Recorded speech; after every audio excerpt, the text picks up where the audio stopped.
नमस्कार साथियों जस्टिस दत्ता जी ने जो फैसला सुनाया है, काफ़ी टीचर परेशान हैं। उनका कहना है कि सर क्या हमको टेट से छूट मिलेगी? हमारी डेट ऑफ जॉइनिंग इस साल की है, क्या हमें टेट से छूट मिलेगी? सर हमारी डेट ऑफ बर्थ इतनी है, क्या हमें टेट से छूट मिलेगी? दोस्तों आज मैं अपनी वीडियो में बताने जा रहा हूँ कि आपकी कब से डेट ऑफ जॉइनिंग है। अगर इस डेट ऑफ जॉइनिंग में अगर आपकी है तो आपको साथियों निश्चित ही टेट से छूट मिलेगी। इस वीडियो में आपको बताने जा रहा हूँ। इसके साथ ही दोस्तों एक बात और कहूँगा, सुप्रीम कोर्ट के वरिष्ठ वकील ने एक बात कही है। जी हाँ साथियों, उन्होंने टेट को सही ठहराया है। जस्टिस दत्ता जी जिन्होंने ये टेट अनिवार्यता का फैसला दिया है, बिल्कुल सही ठहराया है। उनका कहना है कि भैया एक उन्होंने उदाहरण दिया है, और वो क्या उदाहरण दिया, उदाहरण देकर उन्होंने समझाया है कि टेट किस तरीके से अनिवार्य रहना चाहिए और शिक्षकों के ऊपर लागू होना चाहिए। तो साथियों आज मैं आपको इस वीडियो में बताने जा रहा हूँ। यहाँ पर आपके सामने 6 बड़ी बातें हैं, और सबसे जो लास्ट वाली बात है, किन शिक्षकों को टेट से छूट मिलेगी, ये लास्ट में मैं आपको वीडियो में बताऊंगा किस ईयर्स के शिक्षकों को टेट से छूट मिलेगी। इसके साथ ही दोस्तों मैं आपको बता दूं, क्या सीटेट सभी जगह पर मान्य होगा? काफी लोग मुझे कमेंट करके पूछ रहे हैं, सर मैंने सीटेट कर लिया है, क्या हम मान्य है, क्या हमारा मान्य रहेगा? तो इस वीडियो में आपको बताऊंगा। और साथियों सबसे बड़ी बात है, टेट प्रकरण में मुख्य बातों पर गौर नहीं किया गया। जो हमारे तमाम वकील साहब थे उन्होंने मुख्य प्रकरण पर गौर ही नहीं किया, और तमाम बातें साथियों जो कि रह गई, सीधी से सरल से आसानी भाषा में अगर वो समझा देते, सीधे सीधे वकील साहब कह देते, सर ये बताइए अगर कोई खेल शुरू हो रहा हो और बीच में हम नियम बदल दें, क्या वो लॉजिक है? आप बताइए क्या वो लॉजिक है? तो ऐसे में साथियों निश्चित ही सुप्रीम कोर्ट के जज साहब भैया ये तो नहीं कहेंगे हाँ लॉजिक है। इसमें अब आप आर्टिकल का बहाना दे रहे हो, आप आर्टिकल की बात कर रहे हो, सर ये है वो है। तो यहाँ पर कानून की भाषा तो चली नहीं है, कानून की भाषा तो हटाई दी गई है। तो आप सीधे सीधे तौर पे यही कह सकते थे, सर संविधान पीठ ने ऐसा फैसला दिया है कि भैया कोई खेल बीच से शुरू नहीं हो सकता है, मान्य नहीं हो सकता है, नियम वही रहेंगे। ऐसे तो सर कोई ट्रेन में बैठ रहा हो, पता चले कि रेलवे ने नया आदेश जारी कर दिया, तो क्या उन पर वो लागू हो जाएगा फौरन? तो साथियों यहाँ पर आज हम बात करेंगे। सबसे पहले दोस्तों, सही और सटीक जानकारी के लिए आप हमारे चैनल एम्प्लॉयड हेल्पर को सब्सक्राइब कीजिए। जी हाँ साथियों, आपका विश्वास हमारे लिए काफ़ी ज़्यादा इंपॉर्टेंट है, और मुझे जहाँ तक साथियों मैं सही और सटीक बात करता हूँ। काफ़ी लोग दोस्तों यहाँ की बातें करते हैं, शुरुआत से दिलासा दे रहे हैं, शिक्षकों को टेंशन नहीं लेना चाहिए। कभी उन्होंने ये नहीं कहा कि आप टेट की तैयारी करते रहिएगा, विरोध भी करते रहिएगा, नहीं, सिर्फ उन्होंने ये कहा कि भैया कोई टेट की तैयारी मत करो, सिर्फ विरोध करते रहो, विरोध करते रहो। हम लोग कोर्ट में जा रहे हैं, हम लोग यहाँ जा रहे हैं, हम लोग वहाँ जा रहे हैं। लेकिन साथियों आपने देख लिया क्या हुआ। और मैं शुरुआत से ही कह रहा हूँ कि आप लोग तैयारी भी कीजिएगा, विरोध भी कीजिएगा। मैं मीठी गोली नहीं देता हूँ, मैं सही और सटीक जानकारी देता हूँ। अभी भी काफी यूट्यूबर्स है जो कह रहे अरे कोई टेंशन नहीं, किसी की नौकरी नहीं जाएगी। अब क्या साथियों जाने का इंतजार हो रहा है कि जब नौकरी जाएगी तब वो जाके वो कुछ करेंगे? तो साथियों यहाँ पर मैं आपको बता दूं, आज पहली जो न्यूज है वो है जून में। जी हाँ साथियों, जून में सुप्रीम कोर्ट को 5 नए जज मिल चुके हैं और 5 बाकी हैं। जी हाँ साथियों, जून महीने में सुप्रीम कोर्ट में 5 जजों की नियुक्ति हो चुकी है। चलेगा, मैं आपको नाम बता दे रहा हूँ वो कौन कौन से जज हैं जिनकी साथियों नियुक्ति हो चुकी है। देखिएगा, justice Silu Nagu supreme court में जज नियुक्त हो चुके हैं। उसके बाद जस्टिस चंद्रशेखर सुप्रीम कोर्ट में जज बन चुके हैं। जस्टिस संजीव सचदेवा ये सुप्रीम कोर्ट में जज बन चुके हैं। जस्टिस अरुण पल्ली सुप्रीम कोर्ट में जज बन चुके हैं। और वरिष्ठ वकील वेकेंता सुब्रमणी मोहना ये जज नियुक्त हो चुकी हैं। तो यहाँ पर साथियों वरिष्ठ वकील भी जज बन चुके हैं। और मैं आपको बता दूं, जो जस्टिस दत्ता जी हैं ये भी पहले वरिष्ठ वकील ही थे साथियों, और वकील के साथ इनको फिर जज बना दिया गया। चलेगा साथियों, अब हम चलते हैं अपनी दूसरी बड़ी खबर पर, वो है टेट प्रकरण को लेकर। टेट प्रकरण में मुख्य बातों पर गौर नहीं किया गया। आखिर वो कौन सी मुख्य बातें हैं साथियों, जिसको तमाम जो वकील थे, वकीलों की फौज थी, वो बता नहीं पाई, क्योंकि भैया एक और से अटेंडेंस चल रही थी वहां पर कि भैया आप बोलो आप बोलो आप बोलो, ये हिसाब था।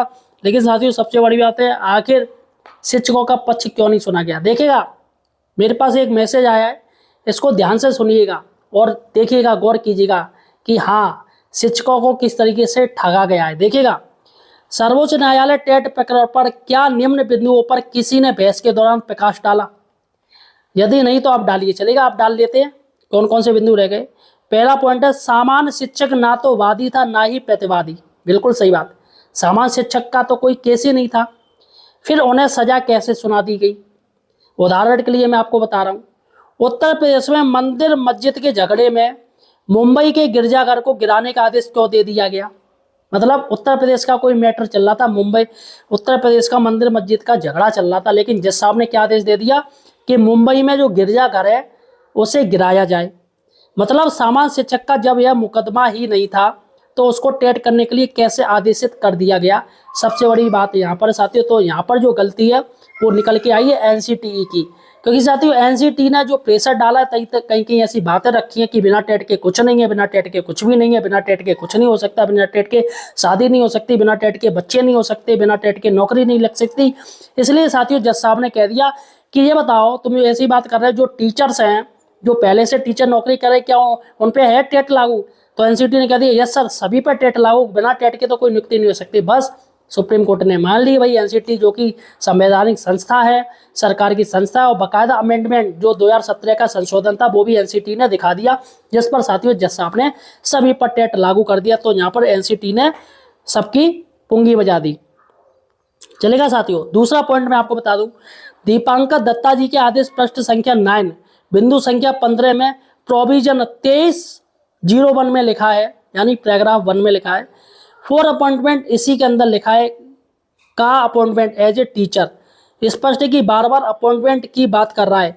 हमें जब अपॉइंटमेंट लेटर देना महोदय तो टेट की मांग कीजिएगा। स्पष्ट है एनसीटी अपॉइंटमेंट की गाइडलाइन बनाने के लिए संस्था बनी थी, ना कि ऑलरेडी अपॉइंटेड को डिस्टर्ब करने के लिए। सीधी सी बात है, एनसीटी की जो गाइडलाइन है वो नए टीचर्स की भर्ती के लिए थी, ना कि जो पहले से टीचर्स कार्य कर रहे हैं उनके लिए भर्ती। तो यहाँ पर साथियों ये एनसीटी जो सरकारी वकील थे, तमाम वरिष्ठ वकील थे, उनको ये बताना चाहिए था। लेकिन साथियों फालतू की बातें होती रही कि भैया टीचर्स साल में 2 बार टेट होने चाहिए, कि महिला टीचर्स को टेट से छूट दी जाए, कि भैया पुरुष टीचर्स पर टेट लागू किया जाए, कि टेट को बढ़ा दिया जाए, 4 साल कर दिया जाए, टीचर्स को कोई दिक्कत नहीं टेट देने की।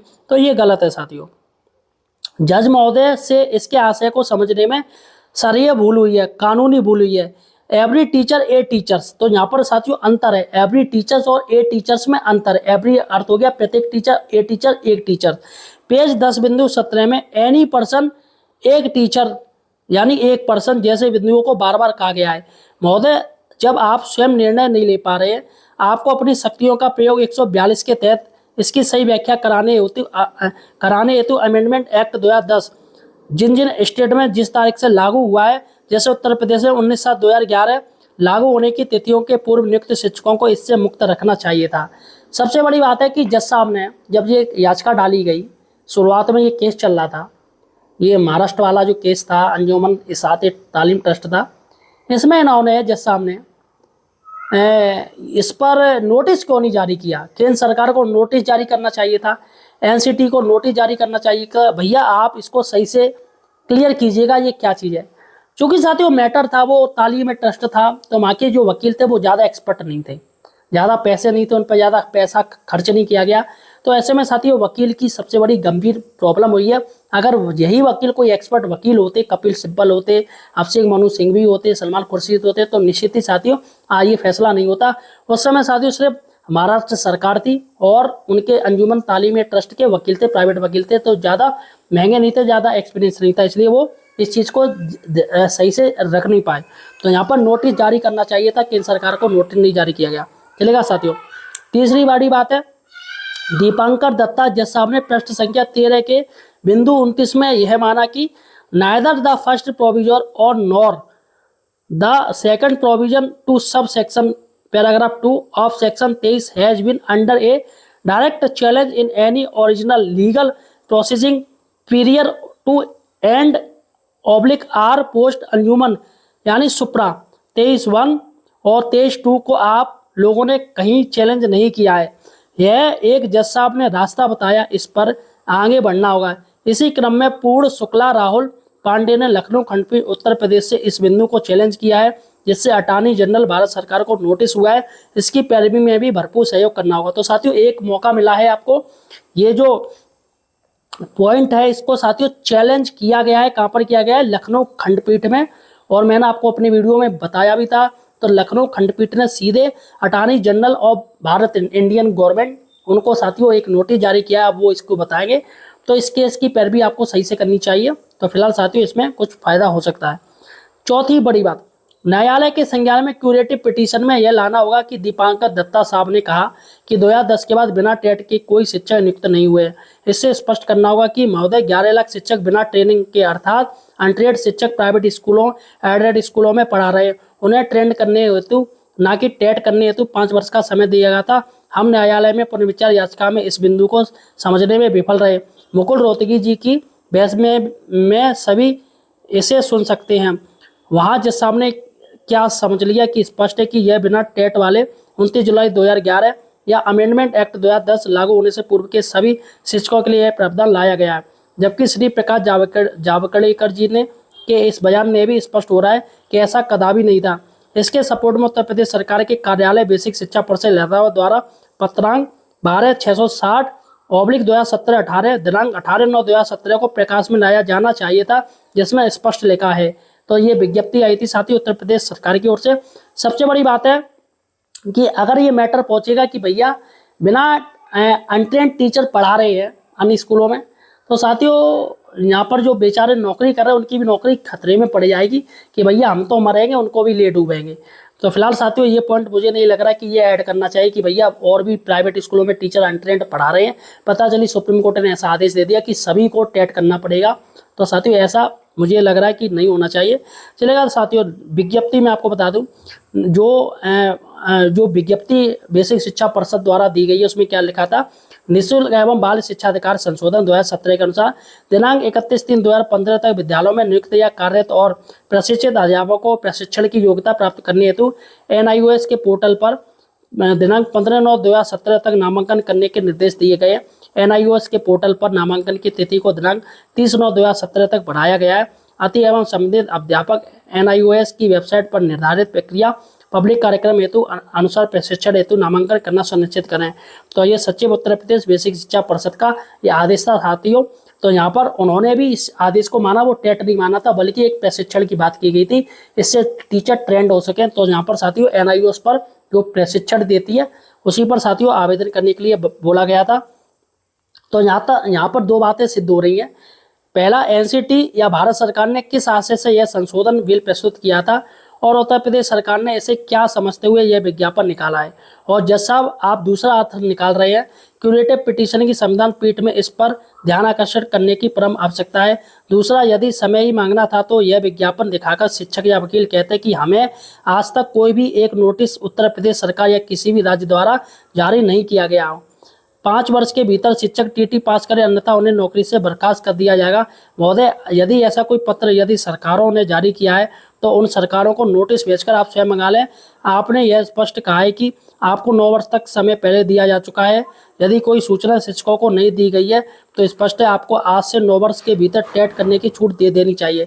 तो यहाँ पर इन्होंने बात कही है कि भैया अगर सरकार ने संशोधन किया तो राज्य सरकार ने हमें क्यों नहीं कहा कि आप लोग टेट कीजिएगा, आपको समय मिल रहा है, आप लोग टेट कीजिएगा। राज्य सरकारों ने कुछ भी बात नहीं कही, ना कुछ कहा। तो उस समय साथियों मुझे लग रहा है राज्य सरकार, हर राज्यों में अलग अलग सरकारें थी, तो भैया अपने फायदे के लिए, चूंकि केंद्र में BJP सरकार थी तो ऐसे में राज्य सरकार जानबूझ के नहीं लाई।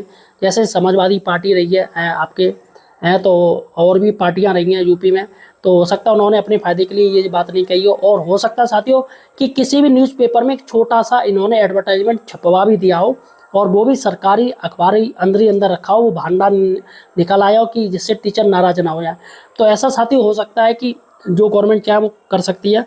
5वीं बड़ी बात है, अनट्रेड शिक्षकों की ट्रेनिंग हेतु 582 करोड़ रुपए का बजट जारी हुआ था। अग्रणी लोगों को इस बजट की मूल कॉपी निकलवानी होगी जो यह सिद्ध करेगी कि यह एक प्रशिक्षण की बात कर रहा है, ना कि एक दिन के होने वाले किसी टेट रूपी एग्जाम की। 6वीं बड़ी बात है, क्यूरेटिव पिटीशन में यह मांग करनी होगी कि किस आशय से यह बिल प्रस्तुत किया गया था। इस बयान की वीडियो कॉपी सदन से पुष्टि हेतु न्यायालय स्वयं मंगाए, यद्यपि कि हम लोग CD दाखिल कर रहे हैं। 7वीं बड़ी बात है, न्यायालय को अपनी शक्ति 142 का प्रयोग कर इस बिंदु पर करना चाहिए था कि यदि सरकार NCT ने 2017 संशोधन में भले ही यह लिख दिया हो कि यह भूतलक्षी प्रभाव का होगा, उसे 142 का प्रयोग कर निरस्त कर देना चाहिए था। न्यायालय ने मानवीय दृष्टिकोण न अपनाते हुए यह सरिया भूल की है। NCT के लिख देने के बावजूद यह अल्ट्रा वायरस है, इसे न्यायालय को ही दुरुस्त करना चाहिए था। अवैध कानून बना देने से वैध नहीं हो सकता है। क्यूरेटिव पिटीशन पर इस पर भी ध्यान देना होगा। और 8वीं बड़ी बात है, अब रेट्रोस्पेक्टिव इफेक्ट यानी भूतलक्षी के प्रभाव नजीरों को लगाया जाना होगा, जो संविधान पीठों ने अनेक निर्णयों में पहले दे रखी है। 9वीं बड़ी बात है, बीच खेल में नियम नहीं बदले जा सकते। ये 72,825 प्रकरण में साथियों हुआ था। यहाँ तो 15 से 30 साल के पैदा हुए बच्चे को पुनः गर्भ में डालकर टीटी पास बच्चा पैदा करने जैसी बात कही जा रही है। हम सभी के विज्ञापनों को भी लगाया जाना चाहिए कि किसी भी पूर्व के विज्ञापन में टेट का कहीं कोई जिक्र नहीं था। हम जिस विज्ञापन से नियुक्त हुए हम उस विज्ञापन से सेवा निवृत्त किए जाएं। 10वीं बड़ी बात है, सेवा सुरक्षा हेतु संविधान पीठों के निर्णय को साक्ष्य सहित लगाया जाए। 15-30 साल सेवा के बाद नौकरी ही समाप्त कर देना कहीं से न्यायोचित नहीं है। क्यूरेटिव पिटीशन में यह भी रखा जाए। 11वीं बड़ी बात है, क्या इस आकारी आदेश के अनुसार सभी शिक्षा मित्र निर्देशकों, प्राइवेट स्कूलों, एडेड स्कूलों में बिना टेट के शिक्षकों को बर्खास्त कर दिया जाएगा। 12वीं बड़ी बात है, न्यायालय ने यह स्वयं माना है कि आप लोगों ने संशोधन को क्यों नहीं चैलेंज किया, मतलब न्यायालय यह मान रही कि यह गलत संशोधन हुआ है। इसके अतिरिक्त न्यायपालिका विधायिका में अन्य तरीकों से हर तरह से प्रयास हो सकते हैं जैसे। और 13वां पॉइंट है, प्रत्येक जनपद में सांसदों के दरवाजे पर श्री प्रकाश जावड़ेकर जी के बयान वाली व शिक्षा मंत्री धर्मेंद्र प्रधान जी के बयान वाली सीडी चलाते हुए आमरण अनशन व धरना प्रदर्शन हो। और 14वीं बड़ी बात है, अपने अपने मुख्यमंत्री महोदय से तथ्यों को रखते हुए मुलाकात की जाए। 15वीं बड़ी बात है, माननीय प्रधानमंत्री जी से मिलने हेतु सक्षम लोगों को लेकर कानूनी भूल संशोधन हेतु अभियान चलाया जाए। 16वीं बड़ी बात है, संसद का घेराव किया जाए। इस निमित्त किसी संगठनों का भी सहयोग लिया जाए। उन लोगों ने शिक्षकों के सहयोग का वादा चैनलों पर आकर भी किया था, इसे पुनः घर पर याद दिलाया जाए। 17वीं बात है, पंजाब में यदि विभागीय टेट कराया गया है तो उसकी कॉपी मंगाकर अपने मुख्यमंत्री को लेकर दया की अपील करते हुए विभागीय परीक्षा कराने का अनुरोध किया जाए। 18वीं बड़ी बात है, स्पेशल एजुकेटर विशेष शिक्षकों हेतु सरकार 45% पासिंग पर स्टेट टेट कराने वाली थी, इसकी भी याचना की जाए। सभी के लिए यह योजना बनाई है। और 19वीं बात है, अधिकतम 25 अंक देने का सर्वोच्च न्यायालय का शिक्षा मित्रों के केस में निर्देश था, ना हो तो इसे टेट में दिया जाए। और 20वीं बड़ी बात है, बड़ी पीठ में मदरसों अंजुमन इस्लामिया का केस पेंडिंग है, तो वहाँ सबको एक साथ सुना जाए। तो यहाँ पर साथियों अगर ये काम आप करते तो निश्चित ही आपको इसमें फ़ायदा मिल सकता है साथियों, ऐसा कहना है। चलेगा साथियों। तीसरी बड़ी बात है, क्या सीटेट सभी जगहों पर मान्य होगा? यस, सीटेट सभी राज्यों में मान्य होगा, क्योंकि सीटेट केंद्र शासित यानी केंद्र सरकार सीटेट करवाती है, राज्य सरकार सीटेट करवाती है। इसलिए साथियों सीटेट हर राज्य में, हर केंद्र यानी पूरे भारत में लागू होगा। अगर आप सीटेट पास हो तो आपको किसी भी तरीके की टेट परीक्षा देने की आवश्यकता नहीं, जो आपके राज्य में होती है, जैसे Bihar TET, Madhya Pradesh TET, Uttar Pradesh TET, है ना, तो आपको आवश्यकता नहीं अगर आप सीटेट पास हो गए तो। चौथी बड़ी बात है, डॉक्टर वरिष्ठ वकील ने एक बात कही है, कोई डॉक्टर के साथ अगर कोई वार्ड बॉय उसके साथ कार्य कर रहा हो जिसको 20-25 साल एक्सपीरियंस हो गया हो और डॉक्टर एमबीबीएस है, तो क्या वार्ड बॉय अपना खुद का एक क्लिनिक खोल के बिना लाइसेंस लिए, बिना परीक्षा दिए, क्या वह डॉक्टर बन सकता है? वैसे ही साथियों सुप्रीम कोर्ट के वकील कह रहे हैं कि भैया आप टीचर्स बन गए हो, चलेगा, आप एक्सपीरियंस आप कह रहे हो 20-30 साल मुझे एक्सपीरियंस है, तो हमें टेट से छूट दी जाए। तो ऐसे में वार्ड बॉय को भी छूट मिलनी चाहिए, फिर तो एमबीबीएस का कोई पेपर ही नहीं होना चाहिए, क्योंकि ये तो 20-30 साल हो गए डॉक्टर के साथ एक्सपीरियंस कर रहा है, उसको पूरी जानकारी है, पूरा ऑपरेशन कर रहा है, तो फिर उसको एमबीबीएस की क्या आवश्यकता है? ऐसा साथियों वरिष्ठ वकील का कहना है कि इन्होंने जो तुलना कर दी एक टीचर्स की, एक वार्ड बॉय के साथ इन्होंने तुलना कर दी है, और इनका कहना जब ये 20-30 साल से डॉक्टर के साथ एक्सपीरियंस है तो इसको छूट नहीं मिल रही है, तो आपको छूट कैसे दे दिया? इसलिए टेट जरूरी है, ऐसा सुप्रीम कोर्ट के वरिष्ठ वकील कह रहे हैं। 5वीं बड़ी बात है, दत्ता जी से सीनियर वकील, क्या उनको कानून की समझ नहीं थी? जी हाँ साथियों, दत्ता जी जो जज बने हैं उनकी उम्र देखी जाए तो काफ़ी कम है, और जबकि सीनियर वकील हैं अटॉर्नी जनरल ऑफ इंडिया है, मुकुल रोहतगी हैं, है ना, ये हैं साथियों, और सलमान खुर्शीद हैं, कपिल सिब्बल हैं, अभिषेक मनु सिंघवी है, ये इनसे भी सीनियर है। तो आखिर अभिषेक मनु सिंघवी इन्होंने, इन वकीलों ने आखिर ये केस ले कैसे लिया, और उन्होंने तमाम शिक्षकों से ये क्यों कह दिया कि आप केस जीते आओगे, केस आपके हक में? या तो साथियों जज साहब को कानून की समझ नहीं है, या फिर जो वकील हुए हैं वो सिर्फ पैसे के लिए हो गए कि चलो भैया पैसा मिल जाएगा, केस हारे या जीते, या वो पहले से जानते हो कि भैया केस का रिजल्ट कहाँ जाएगा। चूंकि साथियों वकीलों को सारा ज्ञान होता है, चूंकि जब कोई वकालत करता है तो उसको सारी की सारी जानकारी होती है, और उस केस से रिलेटेड वो जानकारी लेते भी हैं। तो ऐसे में साथियों 35 लाख शिक्षकों का जो केस था साथियों, तो ऐसे में उन्होंने लिया होगा, तो निश्चित ही इस चीज़ की जानकारी की होगी। तो ऐसे में क्या वकील साहब सही थे या गलत थे, या जज साहब सही है या गलत है, इस पर साथियों कहीं ना कहीं मतभेद है। अगर जज साहब सही कह रहे हैं तो वकील गलत है, अगर वकील का सही कह रहे हैं तो जज साहब गलत है। तो यहाँ पर साथियों सबसे बड़ी बात है। और मैं आपको एक बात बता दूं, जब ये टेट केस का जब मैटर था साथियों, जब ये रिव्यू पिटीशन की बात हो रही थी, तो साथियों तमाम जो शिक्षक संगठन है वो वकीलों से मिले थे। तो किसी ने एक ने शेयर भी किया था, वीडियो भी डाला था कि जैसा हम केस समझ रहे हैं वो वैसा नहीं, केस बड़ा टेढ़ा है, केस बड़ा टेढ़ा है, ये उन वकीलों ने कहा है। तो यानी कि उस समय साथियों वकील समझ चुके थे कि उनके फैसला विरोध में ही होगा, इनको टीचर्स को टेट से राहत नहीं मिलेगी। तो ये शिक्षक संगठन के तमाम नेता फिर शिक्षकों को मूर्ख क्यों बना रहे थे, साफ साफ कह देते भैया केस बड़ा टेढ़ा है, इसमें जीत भी हो सकती है, हार के चांस ज़्यादा है। तो फिलहाल साथियों यहाँ पर धोखे में नहीं रखना चाहिए। चलेगा साथियों, अब हम चलते किन शिक्षकों को टेट से छूट मिलेगी। जी हाँ साथियों, अब हम चलते किन शिक्षकों को टेट से छूट मिलेगी। देखिएगा साथियों, मैं आपको एक कैलकुलेशन निकाल के दे रहा हूँ और उस कैलकुलेशन में आप देखिएगा किस तरीके से आप लागू हो रहे हैं। देखिएगा सुप्रीम कोर्ट ने जो आदेश दिया है वो दिया है। अब चलेगा, ये मैं साफ कर रहा हूँ, इसको मैं मिटा ले रहा हूँ, अब मैं बात कर रहा हूँ, ये मैं साफ कर रहा हूँ, फिर मैं आपको बता रहा हूँ किन शिक्षकों को टेट से छूट मिलेगी, किन को नहीं मिलेगी।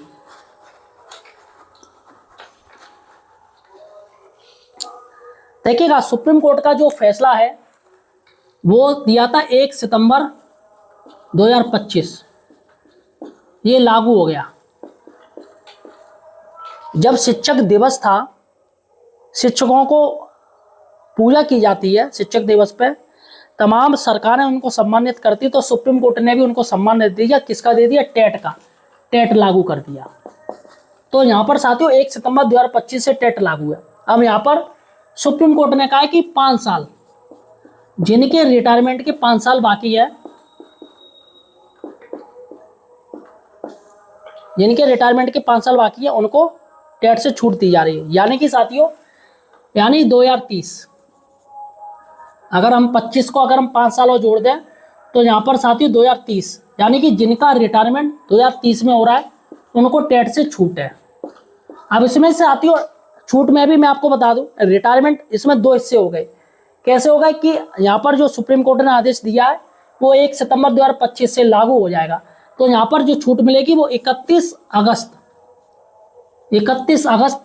आपकी मान के चलो 31 अगस्त 2025 से लेके आपको 31 अगस्त 2030 तक।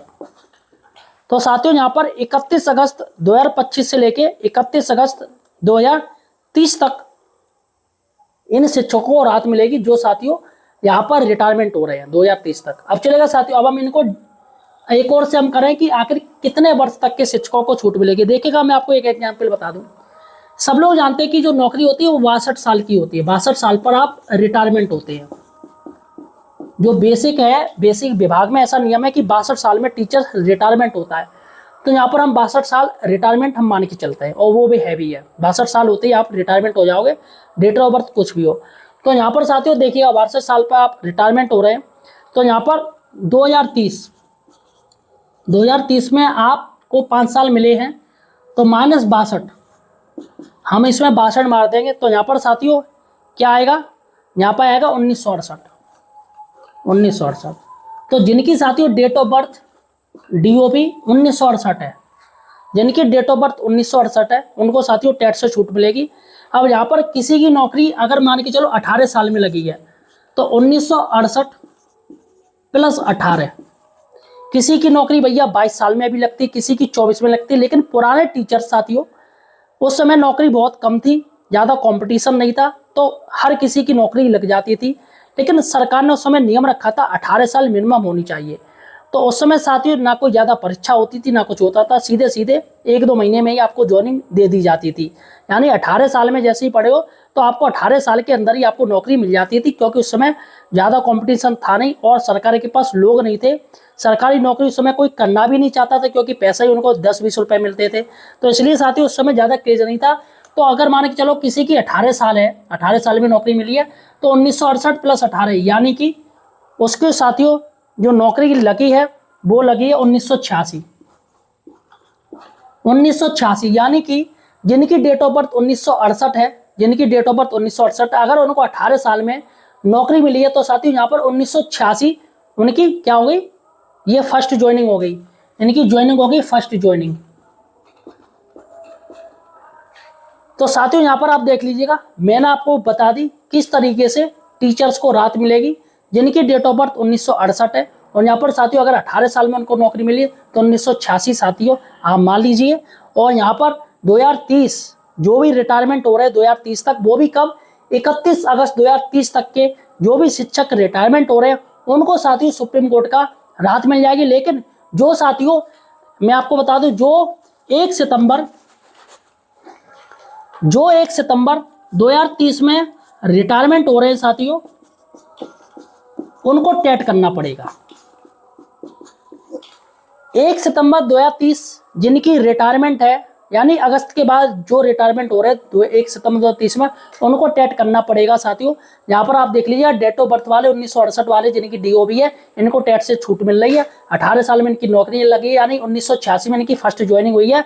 बहुत लोगों की 22 साल में होती तो यहाँ पे 2 साल और बढ़ा दीजिए, 20 साल में होती तो यहाँ पर 2 साल और बढ़ा दीजिए। किसी की भैया 22 साल में हो रही तो यहाँ पे 4 साल बढ़ा दीजिए। किसी की 24 साल में हो रही तो यहाँ पर आप बेसिक टाइम बढ़ाते जाइए। तो यहाँ पर साथियों 1 सितंबर 2030 पर जिनकी ज्वाइनिंग जिनकी रिटायरमेंट है उनको टेट देना पड़ेगा।